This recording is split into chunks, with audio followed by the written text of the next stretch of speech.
Nous accueillons maintenant Gabriel. On peut l'applaudir.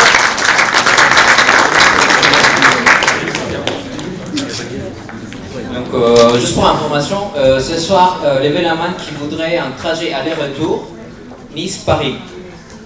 Gratuitement. Ah bon? Voilà. Ce soir, on va pas faire le trajet, mais presque. En fait, un tel trajet en voiture équivaut à 230 kg CO2 équivalent qu'on va produire ce soir avec nos ordinateurs. La consommation énergétique de nos ordinateurs est importante. Nos ordinateurs émettent du CO2. À côté de ça, je pense à un métier, le métier de chercheur. C'est lui qui cherche, de temps en temps s'y trouve, mais en tout cas il passe sa vie à chercher, et il cherche avec un ordinateur. Et cet ordinateur consomme de l'énergie. Mon objectif ce soir, c'est de réduire cet temps face à l'ordinateur en cherchant de la bibliographie.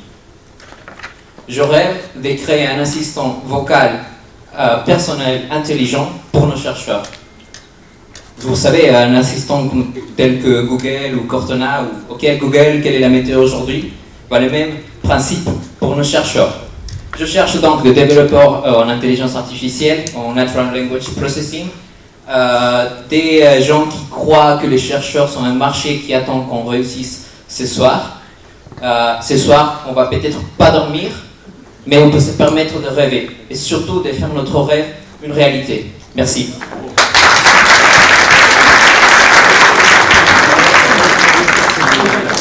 Alors si parmi vous il y a...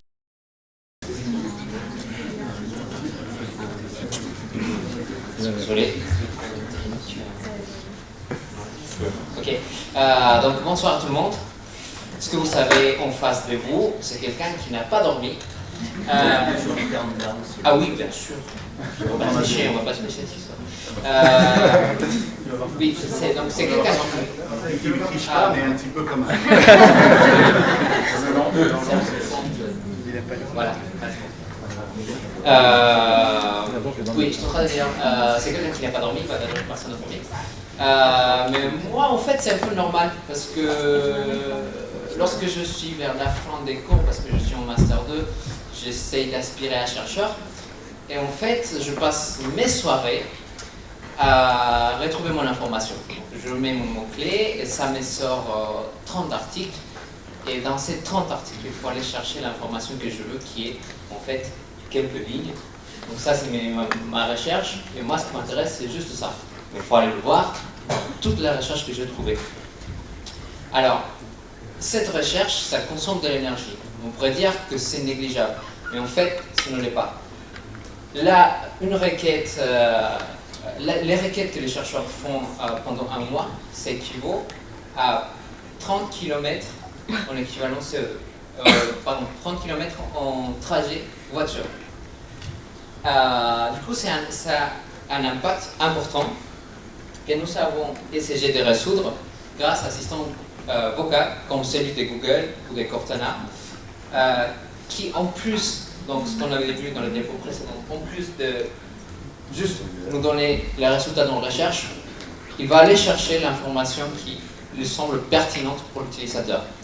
Comment ça marche? Ça serait une application web qui mettra à disposition le assistant vocal et permettra aussi une compte aux chercheurs, parce que c'est le deuxième point de notre travail, donc réduction du temps et de l'énergie. Deuxième point, c'est le travail collaboratif des chercheurs. Vous allez voir ensuite dans la démo, je vais vous expliquer pendant ce temps-là comment ça se traduit. Et le fait de tracer les processus de réflexion de la méthodologie de la recherche, ça va permettre aussi de construire des cartes sémantiques des articles recherchés. Et ça, c'est aussi un troisième point que nous souhaitons valoriser. Voilà, donc on va passer à la démo.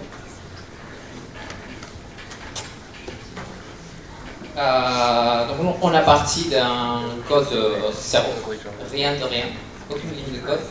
Et on a divisé notre travail en 3 phases. La première, c'est de réussir à que notre logiciel puisse nous écouter. Voilà. là, les chercheurs, il va dire bonjour à son assistant.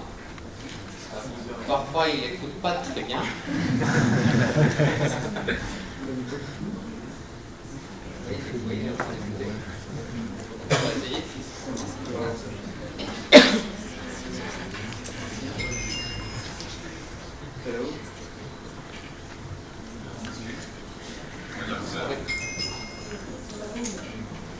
Alors là, on l'écoute pas, mais normalement, il dit hello sir.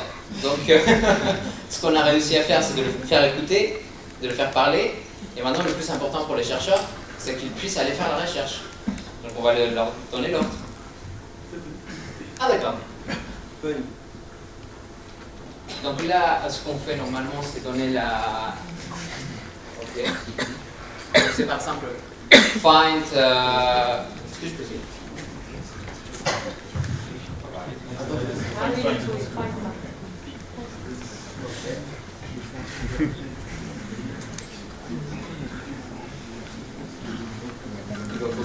C'est un peu comme Alexa, il ne comprend pas.